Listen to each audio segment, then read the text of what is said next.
Fala rapaziada, mais um vídeo aqui pro canal. E hoje eu vim falar sobre um quadrinho que é Flip Flop. O Flip é Mafuta e a Melodia Esquecida, e o Flop é a Baía do Inferno. Flop pra gente conhecido é algo bem ruim, mas aproveitando a piada, o Flop daqui, a Baía do Inferno, eu acredito que é a melhor das duas edições. Pra quem não sabe o que é um formato Flip Flop, são duas edições que estão compostas numa só.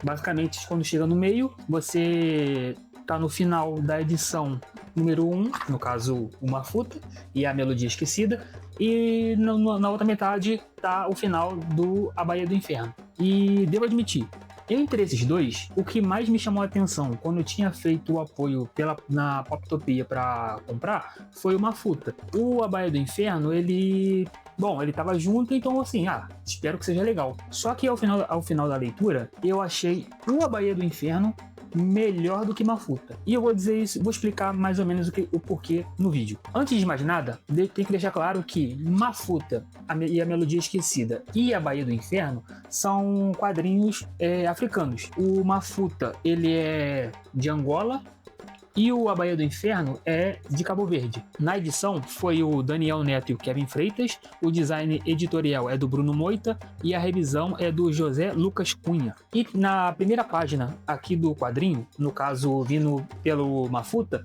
tem um texto do Daniel Neto e o Kevin Freitas, os donos da Poptopia e editores, dizendo sobre o projeto deles com essa edição. Aqui nesse primeiro texto, eles explicam o que é o projeto do Mafuta e a Baía do Inferno. Ele tem aqui um texto dizendo que depois de uma conversa com Pedro Bolsa, que o Pedro apresentou para eles o projeto BD Palop. E o que é o BD Palop? É banda desenhada de países africanos de língua oficial portuguesa, que é realizado pela editora Aceita, que é a editora do Pedro Bolsa, junto numa parceria com a editora Anima de Moçambique, a Boom Comics de Angola e a Jovem Tudo de Cabo Verde. Essas três editoras fazem um concurso pegando obras dos países respectivos, tanto de Cabo Verde, Angola e Moçambique, e a editora Aceita produz os quadrinhos. Eu tô dizendo aqui de orelhada, eu nem sei exatamente se é assim, mas o que deu a entender quando eu assisti lives da Poptopia e pesquisando um pouco mais sobre a BD Palop, é mais ou menos assim que funciona. E sobre o que fala a Mafuta e a Melodia Esquecida. No começo, ela já tem uma apresentação da criação do mundo pelo ponto de vista dessa cultura, da cultura africana, contando essa história mais folclórica. Então, algumas histórias dizem que no início não tinha nada, e aqui também começa dessa forma. No início não tinha nada, Nizambi, que no caso seria o deus mais poderoso, ele estava triste, então caiu uma chuva sem parar. Enquanto isso, quatro forças antigas demonstraram algo para fazer com que Nizambi parasse de chorar e logo parasse de chover. E eles foram demonstrando os seus presentes para esse deus, para que a chuva cesse. Um deles fez um espetáculo no céu com luzes e trovões. A outra criou vida marítima com animais exóticos e belos, e tudo isso com o som da flauta dela. E um deles fez para Nizambi uma escultura de uma serpente feita a partir da rocha. E a deusa que realmente fez com que esse deus cessasse essa tristeza dele foi a Matamba, onde ela pegou um tronco, colocou um couro nele e dali criou uma melodia, fazendo com que o deus Nizambi ele ficasse feliz e assim terminasse toda a chuva que ele havia começado por anos. Só que na história é dito que a tristeza voltou porque o ser humano ele é falho. Então, junto do ser humano veio as guerras, a violência, a ganância e todo tipo de conflito hediondo. E a partir daí, Nizambi voltou a chorar. E a chuva continuou por muito tempo. E aqui na história de Mafuta, essa é o local onde eles moram, nessas árvores enormes, e são várias arquipélagos árvores dessas gigantes, com as ilhas que fazem com que elas sejam tribos. Então, aqui na história conta a história de 5 tribos que estão se reunindo para uma audiência para resolver um problema onde umas pessoas mascaradas estão atacando ilha em ilha e destruindo tudo. São saqueadores. E nessa conversa desses líderes, eles tentam se unir para vencer esses saqueadores. Só que já tá claro que houve guerra entre esses líderes da tribos. Eles estão brigados, a conversa vai chegando a um ponto que aparentemente não vai ter união. E alguns líderes se juntam a outros para se defender do ataque que está por vir. E a Mafuta, por sua vez, ela acredita que o único jeito de fazer Nizambi parar de chorar, no caso que a Shu cesse, e dessa forma ajude o pai dela, que é líder de uma dessas tribos, é tocando a melodia esquecida criada por Matamba. Até que ela tá refletindo sobre isso, escorrega de uma árvore, cai no mar e olha o ser que recepciona a Mafuta. Deu um arrepiozinho de nervoso de ver uma sereia gigante no mar imenso. E quando a Mafuta acorda dessa experiência que ela teve olhando essa deusa, ela acorda junto de um couro que um amigo dela, quando a salvou, viu que ela estava agarrada nesse couro e disse para ela que talvez fosse importante. Logo que ela acorda, começa o ataque dos saqueadores e os povos unidos tentam se defender desses caras. E depois disso, a Mafuta ela foge nesse pássaro gigante que faz parte da tribo, um pássaro que tem medo de voar por alguns motivos que vocês vão descobrir ao ler. E quando ela termina esse tambor, ela bate nele, gerando um som, e ela clamando a Nizambi, ao deus, para que ele os ajude. Mas quem recepciona ela é Matamba, a deusa que criou a melodia que fez com que Nizambi parasse de chorar. E termina a história com a Mafuta encontrando a deusa, a chuva cessando e eles conseguindo proteger a vila deles. E assim, eu tava muito animado para ler Mafuta e a Melodia Esquecida, muito por conta dessa história de folclore, de mitos, de deuses, me atraiu. Só que o que eu senti é que nessas 48 páginas, eu creio que são 48 páginas, não foram o suficiente para contar essa história. A arte eu achei muito linda, só que o roteiro carece de conteúdo. Parece que a história precisava de mais páginas para concluir o que eles queriam contar. O enredo podia ser o mesmo. A Mafuta contando a história dos deuses do passado, ela conhecendo a ilha, a conversa entre as tribos, eles se preparando para um ataque, ela entrando em contato com uma deusa para conseguir fazer o tambor dela e tocar a Melodia Esquecida e a defesa da ilha. Só que a sensação é que tá faltando coisa. Parece que a Mafuta teria contato com os outros deuses que nem aparecem. Parece que falta a defesa da ilha com os povos se unindo. Mais sobre os saqueadores que estão atacando. Eles têm um demônio, então assim, e fica por isso mesmo, eles têm um demônio e é isso. E tem a história do pássaro Killa, que a família dele tentou voar sobre a chuva para procurar um outro lugar para viver e não tem mais história sobre a raça dele, o que eles são, e nem da família. Então assim, Mafuta e a Melodia Esquecida, ela me ganhou pela arte, mas não me ganhou pelo roteiro, infelizmente. Mas por outro lado, a Baía do Inferno me ganhou pelos dois. Um pouco menos pela arte, mas muito pelo roteiro. Juro pra vocês, isso aqui é muito bom. Não é pouco bom não, é muito bom.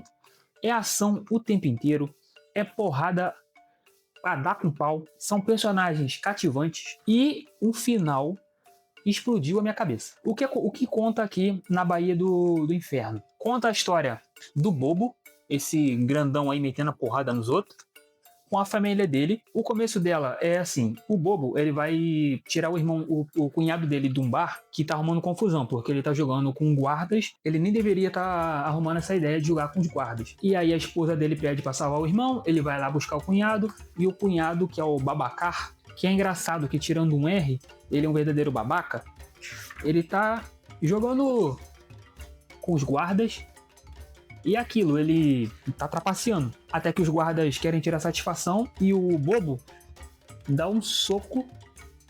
E o bobo dá um soco em um dos guardas. Ele volta para casa desesperado e fala para a esposa que ele vai pegar um barco, um barquinho de remo, vai sair da ilha o mais rápido que pode e volta quando as coisas se acalmarem, porque como ele bateu no guarda, obviamente eles vão atrás do bobo para prender ele. Depois disso, o bobo ele bebe uma cachaça que o Babacar deixou no bote dele e ele mesmo tinha negado a primeira vez, falando assim, não quero beber e tal. Já dá pra ver que ele tem história do passado dele com bebida e não queria. E como ele tava sozinho, que mal tem. Ficou embriagado, dormiu. E quando ele acordou, com a baita dor de cabeça, ele foi abordado por piratas. Depois que ele foi abordado por esses piratas, ele encontra esse cara aqui, esse bigode aí, que fala a língua do bobo. Só que assim, o bobo, de bobo não tem nada. Essa piada tinha que existir. Ele é forte pra caramba. Olha esse malandro tirando as correntes. Ele arranca as correntes que prenderam ele e desce a porrada nos piratas. E depois que o bobo se solta, é uma sequência de porrada que ele bate nos outros. É muita porrada, não é pouca não. É malandro vindo com machado, é gente vindo com um pedaço de pau, é gente vindo com arma e ele mete a porrada em todo mundo. Até que esse sujeito de vermelho aqui, que dá uma de capitão, ele manda um dos capangas dele atacar o bobo.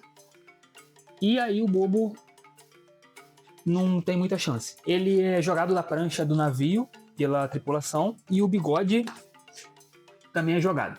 E depois disso, tanto o bobo quanto o bigode estão próximo da ilha onde o bobo vivia e vão tentar voltar para lá. Só que o bigode, ele era pai desse malandro de vermelho aqui. Logo, ele era o capitão do navio que o filho tomou junto dos piratas. E o bobo consegue voltar para a ilha porque o cunhado babaca, junto de um amigo, o encontram naufragado próximo da ilha. Só que tem um problema maior ainda. Os piratas também acharam a ilha e foram lá descer o sarrafo. Aí que a fúria do bobo volta, porque ele não encontra nem a esposa nem a filha. E meu irmão, a sequência de porrada volta completamente. Ele bate em todo mundo. Ele dá porrada em tudo que é bicho. Aí é gente com faca, com corrente, com machado. E o bobo de bobo não tem nada, mete a porrada em todo mundo. E vem o cara que bateu nele na primeira vez, vem montado no cavalo. Ele mete a porrada também. É uma sequência, juro pra vocês, é uma sequência de tirar o fôlego. É muito foda mesmo. E ele termina batendo em todo mundo. Só que ele termina assim. Daqui pra frente, eu não prefiro comentar, porque seria um spoiler muito, muito ruim. Mas juro pra vocês, o que a arte do A Baía do Inferno não me convenceu, o roteiro me convenceu. É muito bom. É muito bom mesmo. Outro negócio que me incomoda na arte é porque eu não sei por qual motivo, realmente fiquei curioso em saber o porquê que o desenhista ele encheu os personagens com esses pontos pretos, tá vendo? Todos eles têm, todos os personagens têm esses pontos pretos. Até aqui na capa dá pra ver. Você pode falar, é a sombra dos personagens. Que eu saiba, a sombra não se divide em pontinhos. E assim, matou muito da arte esses pontinhos pretos. Juro pra vocês, se ela não tivesse esses pontinhos pretos que tá desenhado, dava pra entender com a arte estilizada. Só que tudo tem esses pontinhos pretos. Tanto pessoas, lugares, animais, o barco, casas. Parece que é uma sujeira. Eu de verdade acho que esse quadrinho ganharia mais se não tivesse esses pontinhos pretos nos desenhos. Assim, iria ser estilizado, mas iria me agradar mais e ganhar mais pontos comigo. Não que isso seja importante, né? Mas, enfim. Tem um outro problema também, que é mais de edição, onde alguns balões ficaram pequenos demais para frase. E aí, eles ficam vazando. Eu não sei se é porque o foco não vai ajudar. Como aqui, eles vazam do balão. Não estraga, mas é foda. Porque aqui tem umas palavras que elas vazam do balão. Eu não sei se foi problema na hora de editar, não sei se eles não conseguiam aumentar o balão, eu não faço ideia do porquê. Mas alguns balões, eles estão vazando e estão indo para a imagem, que eu acredito que não era para isso acontecer. Entre a Baía do Inferno e o Mafuta e a Melodia Esquecida, a arte, o Mafuta ganha. Em roteiro, a Baía do Inferno ganha. Em arte também, mas se não fosse esses pontinhos pretos, ganharia mais. Valeu muito a pena. A minha curiosidade pela BD Palop fez com que eu pesquisasse no site deles mais obras africanas, e tem algumas aqui que eu selecionei, que eu espero que saiam em mais projetos nesse... Eu tô fazendo errado. Nesse flip-flop que a Poptopia fez. E alguns desses títulos são o Jinzubi, Jaculo, Espíritos Antigos. Também tem o Afro-Amargedon e o Tecnomagia, a Resistência dos Kossar. São obras ali que eu dei uma bisoiada nas artes, que é produzido pela BD Palop, com esses artistas africanos. Eu vou dizer que só dando aquela olhada nas imagens, eu gostei muito. Espero que o projeto seja um sucesso, que mais quadrinhos africanos saiam pela Poptopia. Fica a indicação. É um preço muito acessível, o formatinho dele é o capinha mole. Assim, eu acredito que podia ter orelha, mas não sei como é que se isso seria viável, mas é um capinha mole sem orelha. O formato, inicialmente, esse formato sairia como DC Pocket, que era o projeto que eles tinham para produzir. Só que houve mudança de plano e fizeram um formato um pouquinho maior. Deixa eu botar em comparação. Esse aqui é o quadrinho da Cora, é um pouquinho maior. Esse aqui é Absolute Batman, é um pouquinho menor que um Absolute. O formato é muito gostosinho de ler. Tem também no final não, né? No final de um e no final do outro, tem texto falando sobre os autores, tanto de Mafuta quanto de A Baía do Inferno. Cada começo de edição tem um texto do Antônio Filogênio de Paula Júnior, ele falando sobre A Baía do Inferno, e também tem um texto dele falando sobre Mafuta. Para quem não conhece, o Antônio ele é filósofo, mestre e doutor em educação pela Unimep e com pós-doutorado pela Unicamp, membro da Associação Brasileira de Estudos Africanos e coordenador do Núcleo de Pesquisa em Cultura e Tradição Bantu da Casa de Batuqueiro. Então, fica a indicação. A minha indicação para você ler é mais sobre A Baía do Inferno do que mesmo por Mafuta. Não que seja... é foda. Não é ruim, mas eu sinto falta de conteúdo aqui. Mas leia A Baía do Inferno, é muito bom mesmo. E é isso. Caso tenha curtido o vídeo, dê o seu like, compartilhe para mais amigos, deixe seu comentário. Valeu!